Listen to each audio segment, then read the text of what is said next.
Assalamualaikum warahmatullahi wabarakatuh. Kita awali edisi kali ini dari berita soal rencana Ketum PSSI Erick Thohir yang akan memperpanjang kontrak Sintayong. Eto'o menawarkan atau menjanjikan kontrak 4 tahun pada STY, tapi STY masih mempertimbangkan tawaran ini. Menurut STY, dirinya memang sudah terlanjur cinta pada Indonesia, tapi dirinya sadar bahwa dirinya ini dikelilingi orang-orang yang tak suka. Hingga saat ini STY belum memutuskan terima atau tidak tawaran dari Erick Thohir ini. Tapi kabar terbaru menyebutkan jika STY ini cuma terima perpanjangan kontrak 1 tahun saja, yakni hingga akhir 2024. Jelas dengan rencana Erick Thohir yang akan memperpanjang kontrak Sintayong semakin membuat para hatersnya STY ini yang tergabung dalam grup WA anti STY semakin panas kuping. Sebab jika STY setuju dengan gagasan Erick Thohir, ini artinya rencana mereka untuk menyingkirkan STY gatot alias gagal total.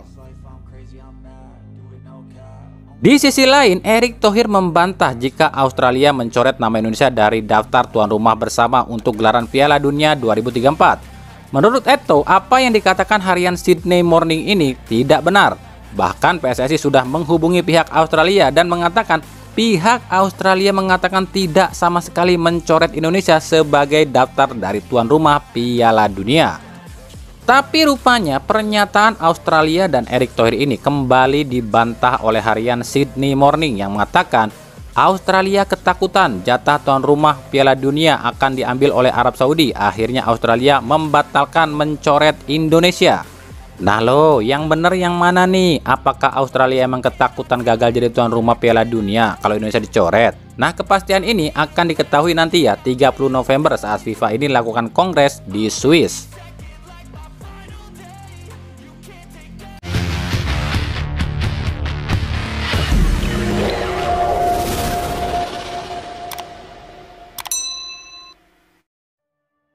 Oke, ini ada berita yang mungkin bagi kalian yang udah sering ikutin channel ini udah pada tahu kali ya. Yakni kami pernah bilang akan ada konspirasi lagi di Liga 1 musim ini seperti musim kemarin, dan ini akan terjadi. Tapi kami di sini nggak mau bilang dulu nih klub mana yang akan bikin sensasi ini, tapi hal ini akan terjadi beberapa hari ke depan.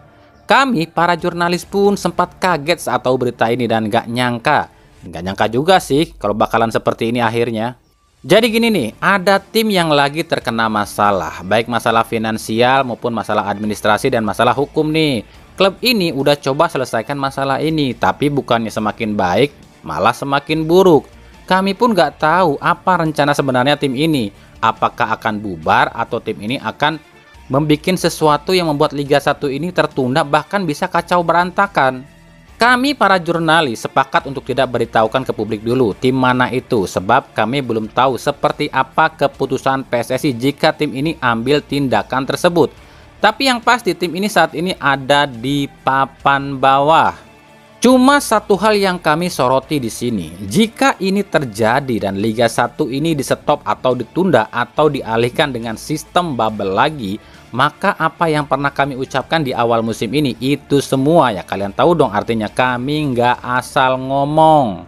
Sebab inilah Liga Dagelan. Di Liga Dagelan ini bukan kualitas yang dicari tapi kuantitas. Kami hanya berharap PSSI selaku federasi bisa bertindak tegas jika tim ini jadi jalankan rencananya. Sebab ini sudah bukan lagi sepak bola sehat namanya, tapi lebih ke sepak bola negatif namanya. Ditunggu aja ya kejutannya, dan kalian pasti tahu deh tim mana itu.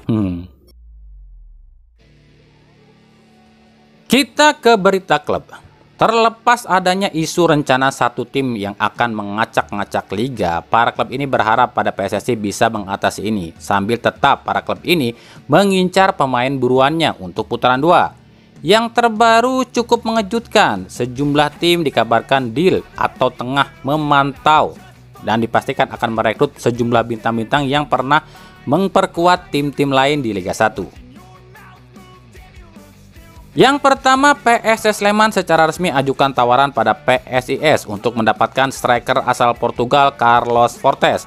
Pihak PSS pun kabarnya akan menyetujui hal ini jika PSS Sleman mau melepas Hoki Caraka ke PSIS Semarang.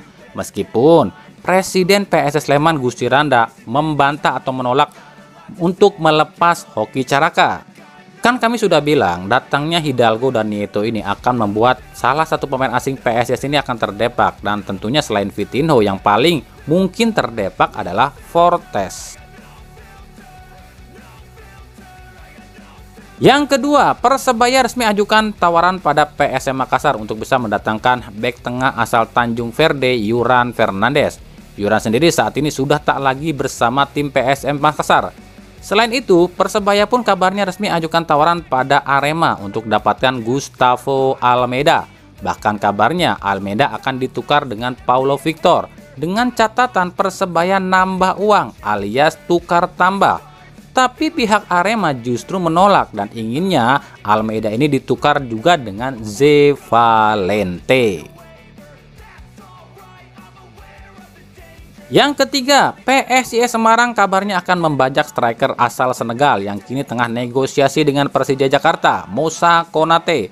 Proses negosiasi Konate dengan Persija yang alot akan dimanfaatkan PSIS untuk bisa memboyong Konate ke Jatidiri. Konate diproyeksikan menggantikan posisi Carlos Fortes. Nah lo, berarti 3 dong pemain asing baru PSIS. Siapa ya yang akan tersingkir? Apakah yang tersingkir itu juga Bobak Ridara, Vitinho dan Fortes, dan digantikan oleh Hidalgo, Nieto dan Konate? Kita lihat nanti aja ya. Yang keempat, Persita Tangerang resmi ajukan pinjaman pada Persib Bandung untuk bisa memboyong winger Persib Febri Haryadi. Persita awalnya akan ajukan opsi pembelian, tapi karena kontrak Febri yang masih lama sampai 2025, ini memberatkan tim Persita. Tapi Persita harus bersaing dengan Persikabo yang juga sudah ajukan tawaran lebih dulu pada Persib untuk mendapatkan Febri. Yang kelima, duo Sayuri ternyata dipisah. Nggak sepaket lagi ya guys. Dua tim oranye masing-masing akan dapatkan Sayuri, tapi kami belum tahu nih, Borneo dapatkan Yance atau Yakob, atau Persija dapatkan yang mana nih. Tapi kalau lihat kebutuhan sih menurut kami ya, Borneo dapatkan Yance dan Persija dapatkan Yakob. Tapi ya kita lihat nanti. Yang keenam, Rans Nusantara FC kabarnya akan mendatangkan mantan striker Persebaya dan Persela Lamongan, Jose Wilkson. Wilkson akan diproyeksikan menggantikan posisi Evandro Brandao. Tapi Rans harus saingan nih dengan tim lain yang juga kabarnya meminati Wilkson. Wilkson sendiri saat ini main di Liga Malta bersama klub Griza United. Baru tampil 4 kali tapi belum mencetak gol. Yang ketujuh, Bayangkara FC kabarnya resmi akan melepas 2 pemain asingnya, yakni Adam Najem dan Dylan De Bruyker. Posisi Adam Najem kabarnya akan diisi oleh Kenzo Nambu yang kabarnya resmi pamit dari PSM. Sementara untuk Dylan, posisinya akan digantikan oleh Omid Nazari yang memang sejak musim lalu sudah dikontrak Bayangkara FC namun gagal didaftarkan. Yang kedelapan, Dewa United resmi ajukan tawaran pada Persib Bandung untuk bisa memboyong bek tengah Persib asal Belanda Nick Kuipers. Tim anak Dewa akan menebus sisa kontrak Nick yang masih tersisa hingga 2024. Nick akan diproyeksikan menggantikan posisi Kolovos yang kabarnya nggak betah di Indonesia. Tapi hingga sejauh ini pihak Persib belum merespon keinginan anak Dewa ini atau tim Dewa United ini. Sebab pihak Persib baru akan mengevaluasi tim usai lawan PSS Sleman.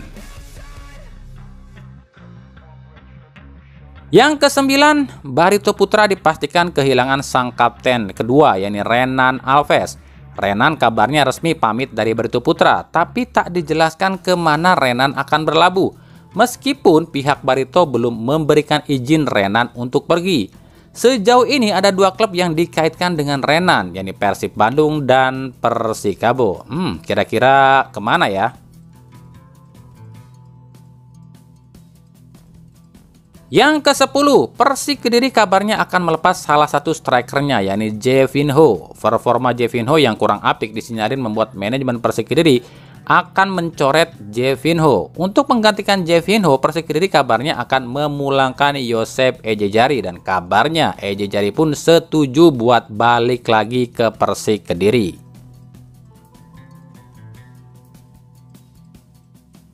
Yang ke-11, Persikabo kabarnya resmi melepas Dimas Derajat ke Persib Bandung. Ingat, ini masih rumor loh ya.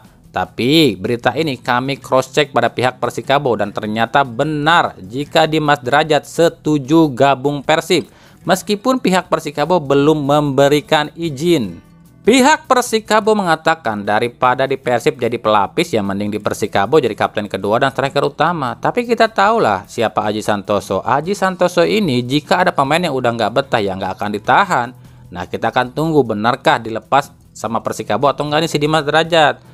Tapi pihak Persikabo sendiri memang mengatakan sudah ada kontak dengan Dimas Derajat soal ini ya. Nah untuk selengkapnya simak berita selanjutnya ya. Pelatih Boyan Hodak akhirnya membeberkan rencananya di jendela transfer ini. Hodak memang mengatakan dirinya tak akan banyak merombak skuad sebab dirinya merasa tim ini sudah cukup solid. Tapi rupanya ini di luar dugaan Hodak. Sejumlah pemain Persib ditawar klub lain dan ada yang sudah deal dengan klub lain. Maka mau tak mau Hodak pun akan berburu pemain baru. Tapi Hodak tegaskan semuanya baru akan dibicarakan usai lawan PSS Sleman. Melihat kondisi tim ini, saya pikir tim ini cukup solid. Jadi saya berencana tidak terlalu banyak rombak tim ini. Adapun Tiron, dia memang sudah kembali ke Persib. Tapi dengan riwayat cederanya, saya akan lihat dulu perkembangannya. Kalau tidak memungkinkan, saya pikir kami tidak akan pakai dia, ujar Boyan Hodak. Tapi ternyata prediksi saya meleset. Ada permintaan kepada beberapa pemain kami dari tim lain. Dan ada juga yang sudah deal juga. Kami juga ada pertimbangan karena ada 2-3 pemain kami yang akan habis kontrak. Jadi kami akan lihat nanti. Untuk mengantisipasi pemain yang pergi, manajemen sudah bergerak mencari pemain yang memang kami butuhkan. Tapi itu semua baru proses dan kami tidak bisa berharap lebih, ujar Boyan Hodak. Oke, kesimpulannya adalah yang pertama, Tyron memang resmi kembali ke Persib, tapi Hodak akan lihat dulu nih apakah sesuai skema dia atau tidak. Tapi Hodak nggak jamin akan pakai Tyron, itu yang pertama ya. Yang kedua, Hodak membenarkan ada sejumlah pemain Persib yang akan hengkang di jendela transfer ini dan Hodak nggak mau kasih tahu siapa aja pemain tersebut. Yang ketiga, Hodak memang membenarkan jika sudah menjalani komunikasi atau kerjasama dengan sejumlah pemain baru. Ya mungkin salah satunya adalah Dimas Derajat, mungkin loh ya. Tapi untuk pemain asing, Hodak nggak bilang ya apakah akan ada yang pergi atau enggak, apakah akan ada yang datang atau enggak. Tapi dari gelagatnya sih kemungkinan ada yang akan pergi nih. Tapi siapa ya? Apakah DDS sama Nick? Sebab Renan Alves udah pamit dari Barito. Terus DDS gimana ya? Sebab sampai saat ini masih alot yang masih deadlock nih negosiasinya dengan pihak Persib. Aduh. Dari Liga 2, bos Bekasi City FC Putra Siregar menegaskan jika striker utamanya yakni EJ Duasel not for sale alias tak dijual. Ya, 6 gol dari 4 laga membuat nama King EJ jadi komoditi nomor 1 paling panas untuk jadi rebutan tim-tim Liga 1. Sejumlah klub berbondong-bondong ajukan tawaran untuk bisa mendatangkan King EJ. Yang paling ngotot tentu Bali United. Bahkan kabarnya Bali United rela tuh menukar antara Jefferson Aziz buat dapatkan King EJ. Iya deh, klub kaya mah bebas mau nawar selangit juga. Tapi jangan lupa Putra Siregar juga bukan kaleng-kaleng loh kekayaannya.